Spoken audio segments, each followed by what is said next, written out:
Hello my dear students, आप सभी का स्वागत है एमडी क्लासेस में। Welcome to MD class. तो पिछले वाले वीडियो में हमने चैप्टर नंबर जो हम लोग का 7 था, दैट इज़ कोऑर्डिनेट ज्योमेट्री, वो हमने ख़त्म किया है। ठीक है, और मैंने वादा किया था कि आप लोगों के साथ मुलाकात होगा एक नया चैप्टर के साथ। तो आज मैं लेके आया हूँ chapter number 6, that is triangle. ठीक है, तो ये चैप्टर जो है, मैं कुछ बता देता हूँ इस चैप्टर के बारे में। ये चैप्टर जो है थोड़ा लेंदी है, ठीक है, इसलिए वीडियो भी ज़्यादा बनेगा। ठीक है, और ये जो है आज का पार्ट, ये इंट्रोडक्शन होगा। ठीक है, लेकिन इंट्रोडक्शन आज के वीडियो में ख़त्म नहीं होगा, क्योंकि इसमें बहुत सारे थ्योरम्स है। तो जितने भी एक्सरसाइज हम करते हुए जाएंगे, सो वो एक्सरसाइज किस थ्योरम के ऊपर बेस्ड है, वो भी थ्योरम में आपको एक्सप्लेन कर दूंगा। ठीक है, तो आज का जो वीडियो होगा वो इंट्रोडक्शन पार्ट होगा। जितना भी हो सकता है मैं कोशिश करूंगा कि आज को इस वीडियो में आपको बेहतर तरीके से मैं ट्राइंगल का इंट्रोडक्शन दे सकूं। ठीक है, तो चलिए आज का वीडियो हम शुरू करते हैं। देखिए मेरे पास ये बुक है, आप लोग के पास भी ये बुक है। चैप्टर नंबर 6 है ट्राइंगल। ठीक है, तो हम चैप्टर का एक्चुअली नाम है सिमिलर ट्राइंगल, सिमिलर ट्राइंगल। ठीक है, तो पहले हम थोड़ा रिवीजन कर लेते हैं। ठीक है, जैसे कि आप लोगों को पता है कि कॉन्ग्रुएंट फिगर क्या होता है। तो सपोज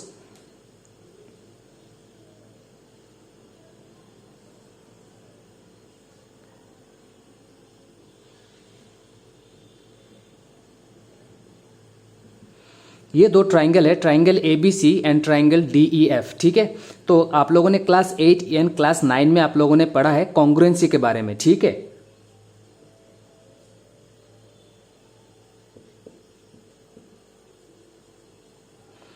कॉन्ग्रुएंट ट्राइंगल्स क्या होता है? अगर ट्राइंगल्स एग्जैक्टली सेम है तो उसको हम क्या बोलते हैं? Congruent triangles. सो कॉन्ग्रुएंसी का मतलब क्या है? Exactly same, exactly same. ठीक है,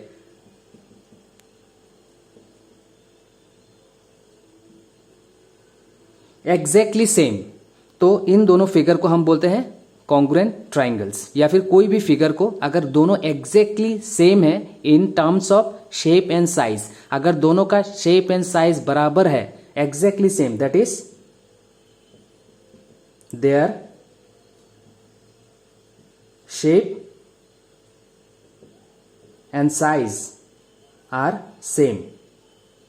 ठीक है, their shape and size are same, उसका शेप और उसका साइज भी एकदम सेम है, तब जाके हम कोई भी फिगर को कॉन्ग्रुएंट फिगर बोलते हैं। ठीक है, सो कॉन्ग्रुएंट ट्राइंगल। तो ट्राइंगल को हम कॉन्ग्रुएंट कैसे बता सकते हैं? देखिए, एक ट्राइंगल में क्या क्या होता है? 3 एंगल्स होते हैं और 3 साइड होता है। ठीक है, तो कॉन्ग्रुएंट फिगर होने के लिए क्या होना चाहिए? स्पेशली कॉन्ग्रुएंट ट्राइंगल्स होने के लिए क्या होना चाहिए? एंगल A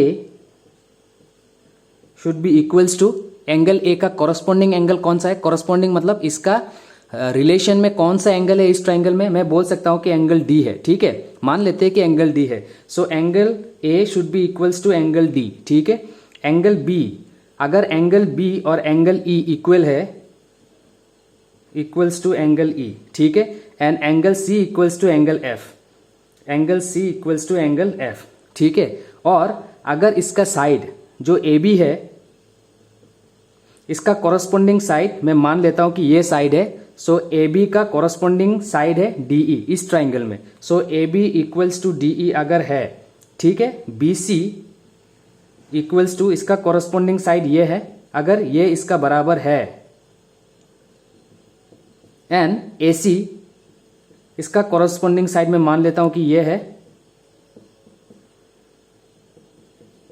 तो देखिए इस ट्राइंगल में कुछ ऐसा बचा है क्या जो इक्वल नहीं है? All angles are equal and all their corresponding sides are also equal, then we can say that the two triangles are congruent. तो मैं क्या कह सकता हूं? Triangle ABC is congruent. Congruent को कैसे लिखते हैं? ये होता है सिंबल कॉन्ग्रुएंट का। So triangle ABC is congruent to triangle DEF। इसका मतलब है क्या? All angles must be equal. ठीक है,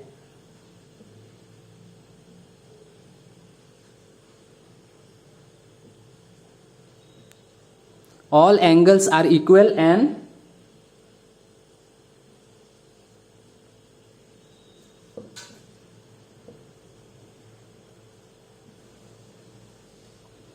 सब एंगल इक्वल होना चाहिए और सब साइड भी इक्वल होना चाहिए। Corresponding side and corresponding angle must be equal, then the two triangles are known as congruent triangle. ठीक है, ये तो मैंने कॉन्ग्रुएंसी के बारे में आप लोगों को बताया और थोड़ा बहुत तो आइडिया आप लोगों को भी है क्योंकि आपने पढ़ा हुआ है क्लास 8 या क्लास 9 में कॉन्ग्रुएंट ट्राइंगल्स के बारे में है। ठीक है, अब हम पढ़ते हैं सिमिलर फिगर। तो सिमिलर फिगर किसको कहते हैं? ठीक है, कॉन्ग्रुएंट के बारे में आपको पता चल गया, their shape and size are same, that means exactly same. जैसे कि मान लो कि आप मिरर के सामने खड़े हो, ठीक है,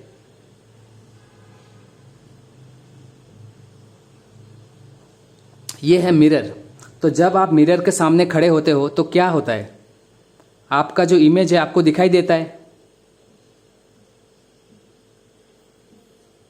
ये आप हो, ठीक है, आपका इमेज भी दिखाई देगा। और इमेज कैसे दिखाई देगा? अगर प्लेन मिरर के सामने आप खड़े हो तो आपका जो इमेज है वो आपके बराबर दिखाई देगा, मतलब उसका shape and size exactly same होगा। ठीक है,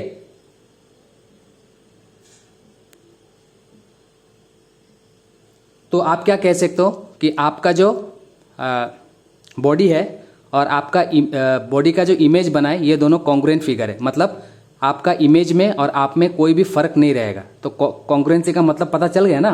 ठीक है, अब आते हैं हम सिमिलर ट्राइंगल्स में। तो चलिए मैं इसको रब कर देता हूं, ध्यान रखिएगा क्या होना चाहिए, कॉन्ग्रुएंट ट्राइंगल्स। ठीक, all angles are equal, angles बराबर होता है एंड साइड भी बराबर होता है, equal. All angles and all corresponding sides are equal. ठीक है, तब जाके हम बोल सकते हैं कि ट्राइंगल्स आर कॉन्ग्रुएंट। तो चलिए आप सीखते हैं कि सिमिलर फिगर किसको बोलते हैं।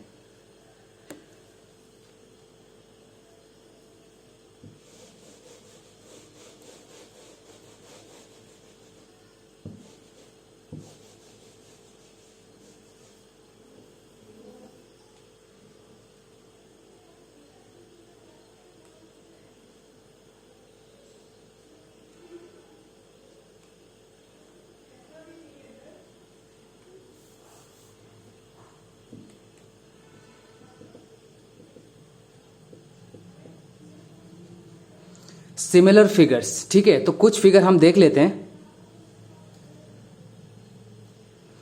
मैंने 2 सर्कल ड्रॉ किया है, ठीक है, इसमें आपको क्या दिखाई दे रहा है, शेप जो है सेम है लेकिन साइज क्या सेम है?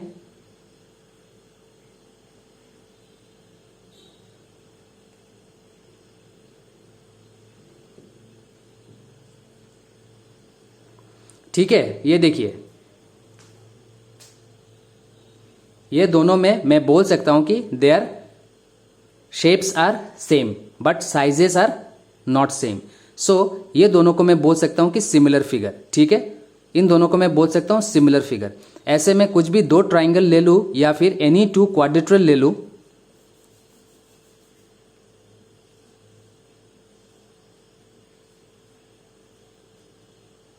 ये दोनों ट्राइंगल मैंने ले लिया। अब आप देख रहे हैं कि एक ट्राइंगल बड़ा है एक ट्राइंगल छोटा है। ठीक है, तो इसका क्या है, दोनों तो ट्राइंगल है, शेप्स आर सेम लेकिन उसका साइज सेम नहीं है, लेकिन फिर भी मैं बोल सकता हूं कि ये दोनों सिमिलर फिगर है। ठीक है, तभी मैं बोल सकता हूं कि, मतलब ध्यान देने वाली बात क्या है कि इसका जो साइज है अगर अलग अलग है तभी भी उसके कोई फर्क नहीं पड़ता है, तभी भी फिगर जो है सिमिलर हो सकता है। ठीक है, अगर ऐसा मैं कोई भी 4 साइडेड फिगर ले लूं,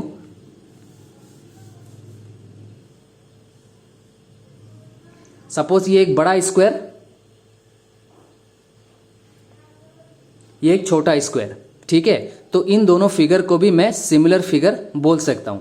ठीक है, तो फिगर क्या होता है, अगर उस मतलब सिमिलर फिगर क्या होता है, उसका मतलब साइज के ऊपर डिपेंड नहीं करता। अगर साइज छोटा बड़ा भी है लेकिन उसका शेप अगर सेम है तभी भी ये दोनों जो फिगर है सिमिलर फिगर बन सकता है। मैं बोल रहा हूं कि बन सकता है, अभी तक बना नहीं है। तो क्राइटेरिया क्या है सिमिलर फिगर होने के लिए, क्या होना चाहिए, जैसे कि कॉन्ग्रुएंट फिगर में मैंने आप लोगों को बताया था, all corresponding angles are should be equal and their side should be equal, तब जाके 2 फिगर जो होता है कॉन्ग्रुएंट होता है। इसीलिए सिमिलर फिगर किसको कहते हैं, तो with reference to the triangle, क्योंकि हम चैप्टर पढ़ रहे ट्राइंगल तो हम दूसरा फिगर को इग्नोर कर देते हैं, हमको नहीं चाहिए, हम पढ़ेंगे विथ रेस्पेक्ट टू ट्राइंगल। ठीक है, तो ट्राइंगल में क्या होता है,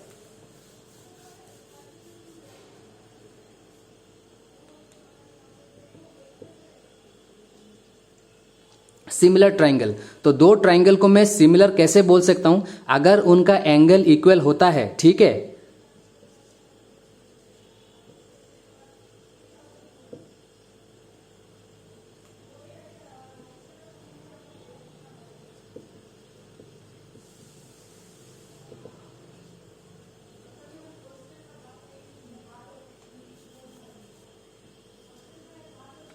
if their corresponding angles are equal, अगर एंगल इक्वल है तो ये मिलता है अपना कॉन्ग्रुएंसी के साथ मिल जाता है ये क्राइटेरिया, ठीक है।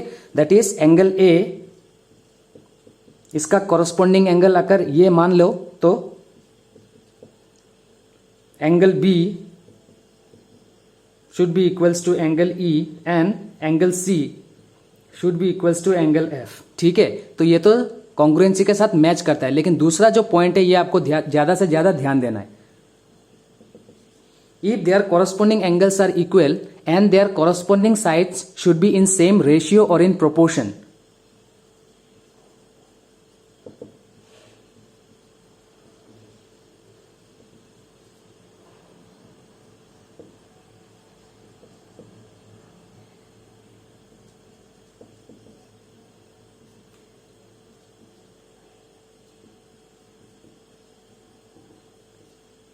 ठीक है, अगर ये दोनों क्राइटेरिया मैच होगा तभी मैं बोल सकता हूं कि triangles are similar. Their corresponding sides are in same ratio और इन प्रोपोर्शन। इसका मतलब क्या है? ए बी जो है, ए बी का कॉरस्पॉन्डिंग साइड सपोज मान लो कि ये है, ए बी का कॉरस्पॉन्डिंग साइड डी ई है। So A B by D E should be equals to B C by E F should be equals to AC by DF, ठीक है। यहां पे क्या होता है? साइड इक्वल नहीं होना चाहिए, side should be in same ratio और इन प्रोपोर्शन। तो इसका मतलब क्या है? सपोज मैं आप लोगों को एक एग्जांपल लेके बताता हूं। ये साइड है 2 सेंटीमीटर का, ठीक है। ये साइड मान लो 3 सेंटीमीटर का है और ये मान लो 4 सेंटीमीटर का है। और यहां पे मान लेता हूं कि ये साइड जो है 4 सेंटीमीटर और ये 6 सेंटीमीटर और ये 8 सेंटीमीटर। तो अगर आप इसका रेशियो निकालोगे A B by D E, इसका मतलब 2/4, ठीक है। सो ये क्या हो गया? 2/4 A B by D E, 2/4। इसका मतलब क्या होता है? इसका मतलब होता है हाफ, ठीक है। इसके बाद B C by E F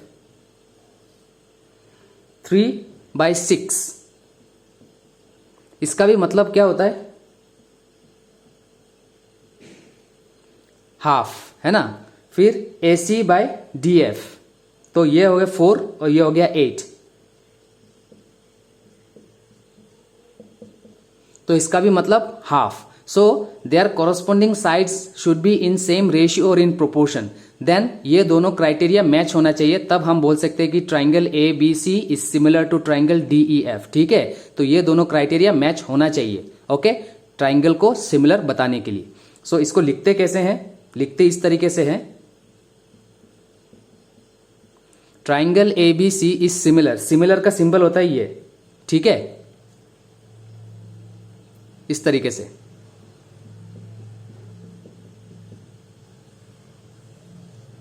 तब मैं कह सकता हूं कि triangle A B C is similar to triangle D E F. तो ये दोनों चीज आप याद रखिएगा। Their corresponding angle must be equal, angle जो है इक्वल होना चाहिए, लेकिन their corresponding sides, if their corresponding sides are in same ratio और in proportion, then the two triangles are called to be a similar triangle, similar triangle. तब मैं कह सकता हूं, ठीक है। अब पता चल गया कि ट्राइंगल को सिमिलर कैसे बोल सकते हैं हम लोग, ठीक है। अब इस चैप्टर में कुछ थ्योरम्स है, जान लेते हैं कुछ थ्योरम्स, ठीक है। सब थ्योरम्स तो डिस्कस नहीं कर पाएंगे इस वीडियो में, लेकिन कुछ थ्योरम के बारे में डिस्कस करते हैं और on the basis of that कुछ एक्सरसाइज हम सॉल्व करने की कोशिश करते हैं, ठीक है। अब मैंने आपको बताया, देखिए क्या है, 3 एंगल है और 3 साइड है। अब कुछ क्राइटेरिया हम डिस्कस करते हैं।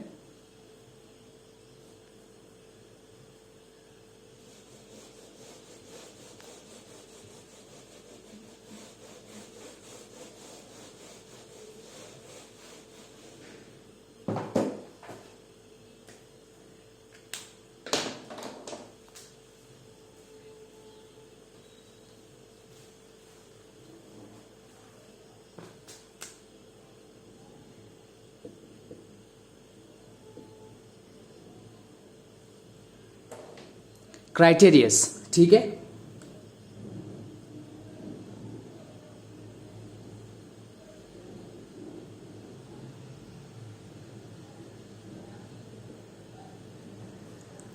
तो मेरे पास 3 एंगल है और 3 साइड है, ठीक है।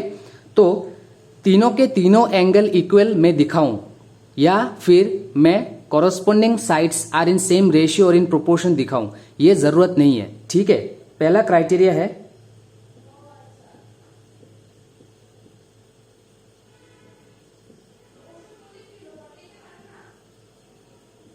Angle angle angle.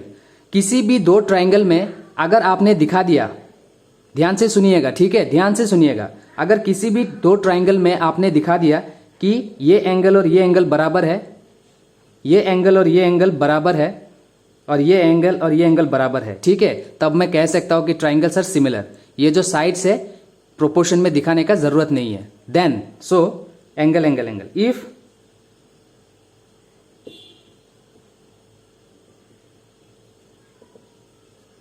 ऐसा क्राइटेरिया आपने कॉन्ग्रुएंसी में भी किया होगा। कॉन्ग्रुएंसी में किया ना आप लोगों ने, एस ए एस, अगर दो साइड और एक एंगल दिखा दो then the triangles are congruent, या नहीं तो फिर एस ए एस ए ऐसा दिखाया था। अगर दो एंगल और एक साइड आप लोगों ने दिखा दिया तो मैं बता सकता हूं कि ट्राइंगल्स आर कॉन्ग्रुएंट, है ना, क्लास 9 में आप लोगों ने पढ़ा है। तो इस तरीके से हमको सब दिखाने का जरूरत नहीं है। If their corresponding angles are equal, तब मैं कह सकता हूं then the triangles are similar, ठीक है।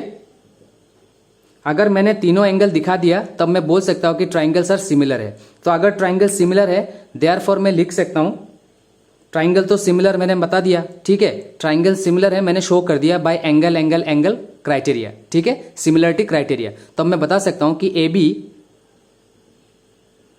Bye D E equals to B C by E F equals to A C by D F, ये होगा। समझ में आ रहा है क्या बोल रहा हूं? अगर एंगल एंगल एंगल क्राइटेरिया से आपने बता दिया कि ये दोनों ट्राइंगल सिमिलर है, तब मैं लिख सकता हूं कि उसका जो कॉरस्पॉन्डिंग साइड है वो भी इक्वली होगा, ठीक है। तो ये दिखाने का आपको जरूरत नहीं है, एंगल एंगल एंगल से दिखा दिया तब मैं ये लिख सकता हूं। अब ध्यान दीजिए, तीन एंगल दिखाने का भी जरूरत नहीं है, ठीक है। अगर दो एंगल पता चल गया आपको तब मैं बता सकता हूं कि the two triangles are similar, ठीक है। तो एक एंगल में हटा देता हूं।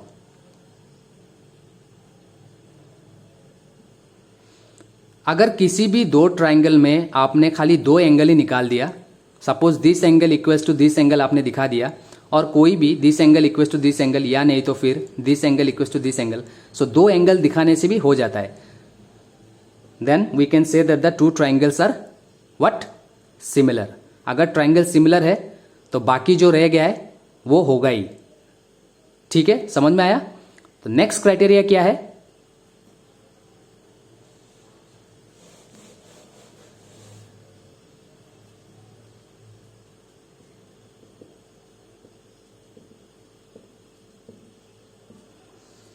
Side side side.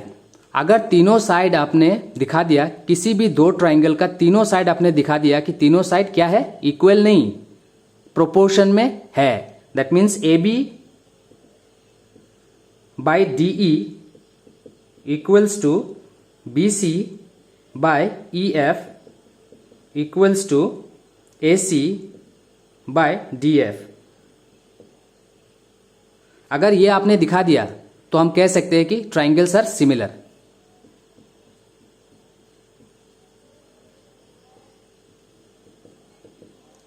ठीक है, एस एस एस क्राइटेरिया इसको बोलते हैं, सिमिलरिटी क्राइटेरिया। अगर दो ट्राइंगल में आपने दिखा दिया कि their corresponding sides are in, इसको क्या बोलते हैं, their corresponding sides are in same ratio और in proportion, then we can say that the two triangles are similar. तो अगर दो ट्राइंगल सिमिलर है तो क्या होगा, their corresponding angles are also equal, then I can write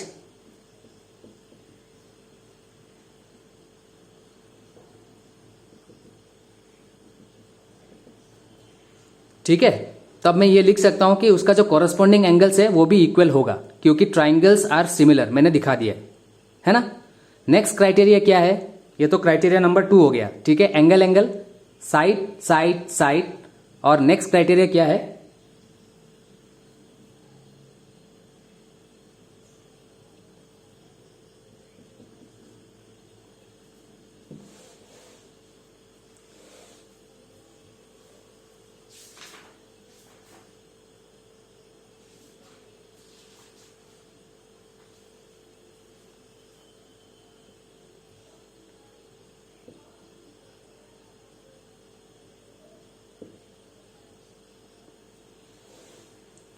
किसी भी दो ट्राइंगल ने अगर आपने ये दिखा दिया SAS, साइड एंगल साइड, अब देखिए ये जो एंगल बीच में लिखा हुआ है इसका भी मतलब है, ठीक है। आप मतलब दूसरे तरीके से आप इस चीज़ को नहीं लिख सकते हैं। तो जैसे कि आपने दिखा दिया कि दो साइड प्रोपोर्शन में है। फॉर एग्जाम्पल मैंने दिखा दिया AB by DE is equals to, आपने दिखा दिया सपोज AC बाय DF, ठीक है। दो साइड आपने दिखा दिया AB by DE equals to AC by DF, ठीक है। अब देखिए ये साइड और ये साइड कौन सा एंगल बना रहा है? ये साइड AB और ये साइड AC कौन सा एंगल बना रहा है? ये एंगल बना रहा है ना, इसीलिए ये जो एंगल है बीच में लिखा हुआ है, ठीक है। दो साइड के बीच में ये एंगल बनना चाहिए। और मैंने दिखा दिया this one is proportion to this one and this side is proportion to this side, और इन दोनों के बीच में एंगल बन पड़ रहा है, ये एंगल और ये एंगल। तो मुझे दिखाना पड़ेगा angle A equals to angle D। दूसरा एंगल लेंगे तो नहीं चलेगा, ठीक है। ये दोनों साइड के बीच में ये एंगल गिरना चाहिए। तो ये हो गया SAS, दो साइड और उन दोनों के बीच में जो एंगल है अगर मैंने दिखा दिया, so I can say that the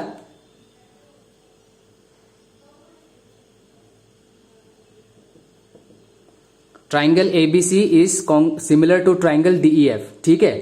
तो अगर मैंने ट्राइंगल को सिमिलर दिखा दिया, बाकी क्या बचता है? बाकी ये दो एंगल बच रहा है। तो मैं बोल सकता हूं कि angles are equal and corresponding side should be in same proportion. तो बाकी जो एंगल बच गया है, एंगल B एंगल E के बराबर होगा ही, क्योंकि ट्राइंगल को ऑलरेडी मैंने सिमिलर शो कर दिया है, ठीक है। Angle C should be equals to angle F, वो होगा ही, ठीक है। और बाकी कौन सा साइड बच गया था? ये साइड बच गया था ना, तो ये दोनों साइड क्या होगा? प्रोपोर्शन में होगा ही।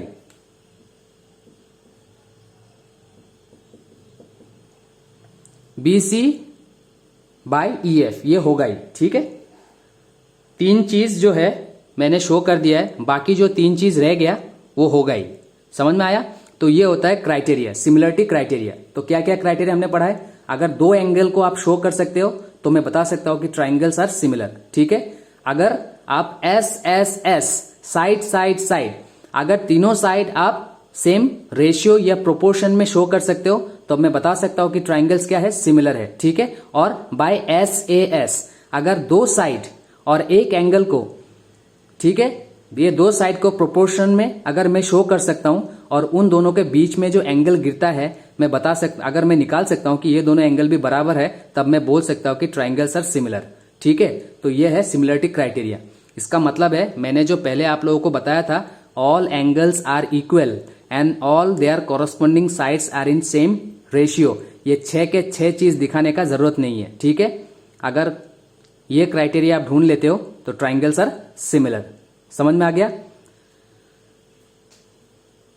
तो चलिए क्राइटेरिया के बाद अब हम पढ़ लेते हैं दो थ्योरम, ठीक है। इसके बाद हम कुछ क्वेश्चन डिस्कस करेंगे और भी थ्योरम है, धीरे धीरे आगे बढ़ते जाएंगे और थ्योरम्स के बारे में हम सीखते जाएंगे, ठीक है। तो पहला जो दो थ्योरम है, तो आई होप सिमिलर ट्राइंगल किसको बोलते हैं, या नहीं तो फिर सिमिलर फिगर किसको बोलते हैं। सिमिलर ट्राइंगल शो करने के लिए हमारे पास क्या क्या क्राइटेरिया है, ठीक है। तो ध्यान रखिएगा सिमिलरिटी में और कॉन्ग्रुएंसी में। कॉन्ग्रुएंसी अलग कॉन्सेप्ट है, सिमिलर अलग कॉन्सेप्ट है, ठीक है।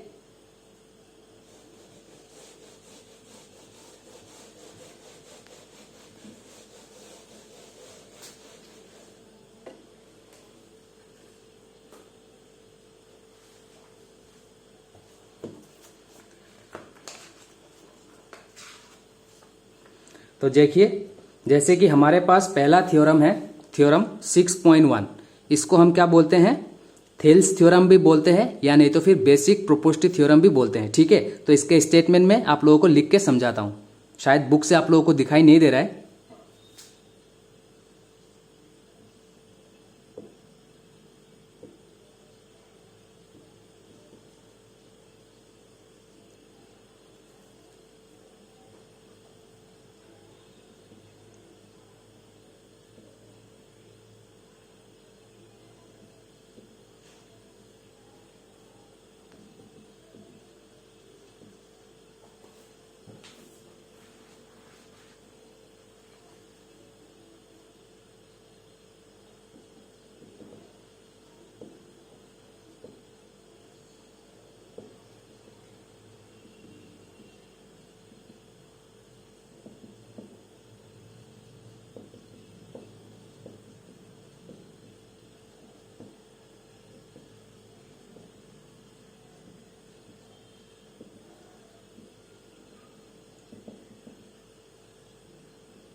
ठीक है, तो इसको हम क्या बोलते हैं, बेसिक प्रोपोस्टिव थ्योरम, या नहीं तो फिर थेल्स थ्योरम। ठीक है,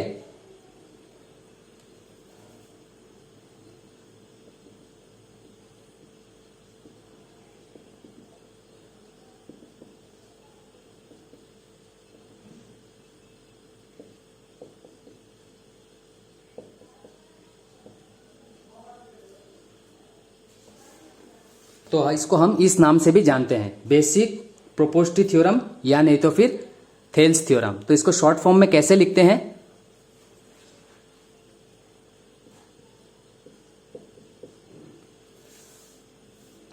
ठीक है, तो इसको शॉर्ट फॉर्म में हम लिखते हैं बीपीटी, बेसिक प्रोपोस्टिव थ्योरम, या नहीं तो फिर इसको हम बोलते हैं थेल्स थ्योरम। तो आप देखिए इसका ये क्या बोलता है ये theorem, if a line is drawn parallel to one side of a triangle to intersect the other two side in distinct point, the other two sides are divided in the same ratio. ठीक है, इसका मतलब ये theorem बोल रहा है कि अगर आपके पास एक ट्राइंगल है, कोई भी ट्राइंगल हो, ठीक है, कोई भी ट्राइंगल हो,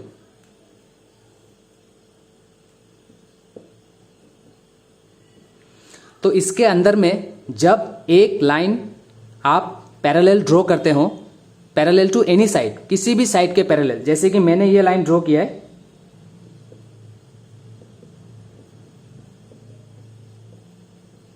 DE is parallel to BC। ठीक है, इस तरीके से आप ऐसा भी ड्रॉ कर सकते हो, DE is parallel to AB। ठीक है, किसी भी साइड के पैरेलल आप एक लाइन अगर ड्रॉ करते हो, ठीक है,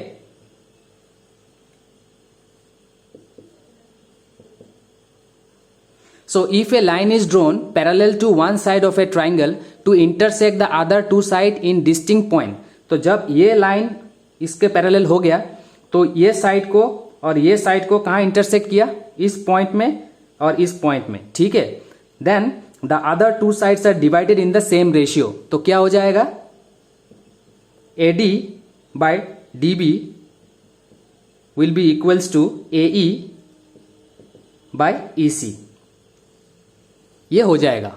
ठीक है, थेल्स थ्योरम ये बोलता है। समझ में आ गया आपको थ्योरम? एक ट्राइंगल में, in a triangle if a line is drawn parallel to any one of the side of the triangle then it divide the other two side in the same ratio और in proportion. तो ये side जो है इसको divide कर देगा, ठीक है, सेम रेशियो में। AD by DB बन जाएगा equals to AE by EC। ठीक है, समझ में आया? तो इसको बोलते हैं बेसिक प्रोपोस्टिव थ्योरम, या नहीं तो फिर थेल्स थ्योरम। ठीक है, तो ये थ्योरम काम में आएगा जब हम सॉल्यूशन करेंगे। ठीक है, तो ध्यान में रखिए, बार बार मैं बोल रहा हूं, थ्योरम बहुत इंपॉर्टेंट है। इसका स्टेटमेंट क्या है, अगर एक लाइन पैरेलल है तो ये हो जाता है। ठीक है, अब इसका उल्टा, इसको हम क्या बोलते हैं, CBPT,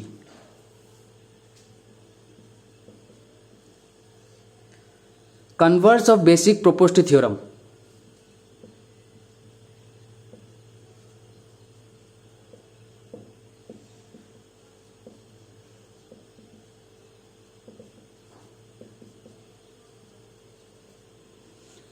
यह है दूसरा थ्योरम, ये जो आपका बुक में है ये थ्योरम है 6.1। ठीक है,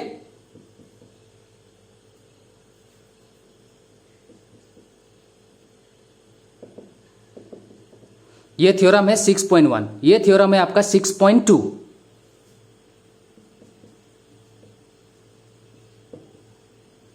तो ये थ्योरम क्या करता है, इसको हम नाम क्यों दिया हमने ऐसा, converse of basic property theorem. Converse मतलब इसका उल्टा, तो इसका उल्टा क्या हो जाएगा,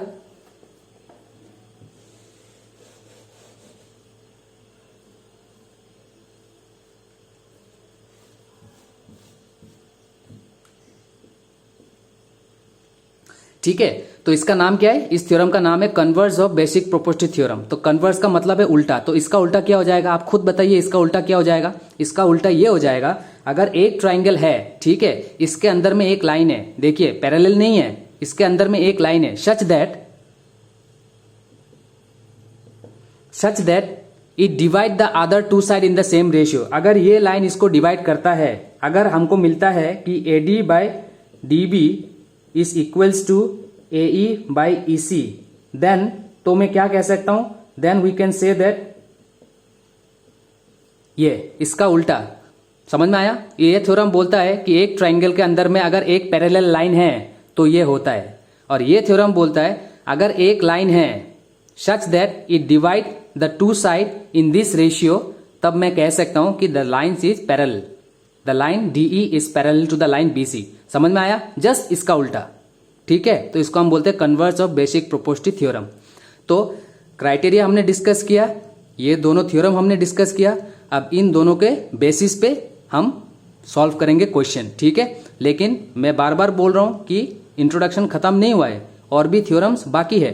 तो जैसे जैसे हम आगे बढ़ते जाएंगे, थ्योरम्स सीखते जाएंगे, और उस थ्योरम्स के आधार पे हम एक्सरसाइज करते हुए जाएंगे, ठीक है। तो अब तक हमने जितना डिस्कस किया है, on the basis of this we will start solving question in our next video, ठीक है। तो उम्मीद करता हूं कि आपने इंट्रोडक्शन समझ में आया, ठीक है। काइंडली सब्सक्राइब माय चैनल, ठीक है, like my channel, press the bell icon, दोस्तों के साथ शेयर कीजिए, ठीक है दोस्तों। तो आज के लिए इतना ही, नेक्स्ट वीडियो में आप लोगों के साथ मुलाकात होगा एक्सरसाइज के साथ, ठीक है। तो आज के लिए thank you for watching MD classes. अच्छे रहिए, खुश रहिए, पढ़ते रहिए, ठीक है।